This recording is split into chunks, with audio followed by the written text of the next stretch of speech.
All right, we got to do this one.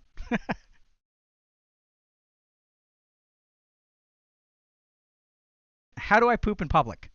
Because of COVID and the prolonged comfort of being able to poop in my own home 24/7, now that I'm back working in person, I'm having trouble pooping at work. If someone else is already in the restroom, I just leave. If someone walks in while I'm doing my business, I often can't finish and end up pinching it off and leaving. Even if I have the restroom to myself, I'll have anxiety about the potential of someone walking in. Does anyone else struggle with this? Got any tips, tricks, meditations? This is one where when I was reading this, I got to scroll down because there's a brilliant. If you lay toilet paper down in the bowl, there's no splash or noise, so you can poop silently. Next level plays, chat. Next level plays, let me tell you what. Dude, this is why I love the subreddit. So here's the thing. Dr. K has a lot of answers, but I don't have all the answers, and they're not the best ones. Okay? There's some real five heads in our community, and what I love about the subreddit is like the five heads have your back. So I had this answer kind of like, oh, like look at yourself and think about like I mean, I think what I say still is valid in the sense that like, you know, play the tape through to the end is what I would say. When you guys have an anxiety about something, I give you all a technique, which is play the tape through to the end. So let's say that you do, you know, drop a deuce and there's a splish splosh or a plonk in the pool.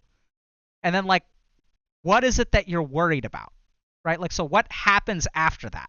Like, just play the tape through. Like, because this is the thing, a lot of fears are nebulous.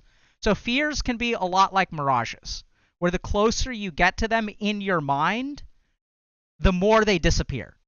So like when I talk to people who have like anxieties like this and we kind of like explore their anxieties, what we'll find over time is that like there's like a primal fear, but it's not actually like logical in nature because it's emotion, right? And so the closer you look at it, like the weaker it kind of gets.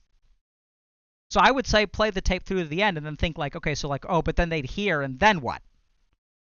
You know, like, are they ever going to talk to you about it? No, they're never going to talk to you about it, but they're going to know and they're going to think and they're going to know it was me. And like, how are they going to know it's you? I don't know. They're going to like, you know, look at my shoes. Like, there's someone at your place of work that's looking underneath the stalls to see who's in the stall. Like, what? Right, so as you kind of play the tape through to the end of your anxiety, you'll start to see that there are like weird things that don't really line up.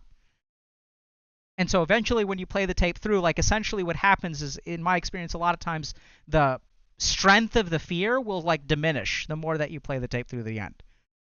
But in some cases, it doesn't work, TBH. And in that case, I'd say like use this five head move and just lay some toilet paper in so it doesn't plonk plonk. You know?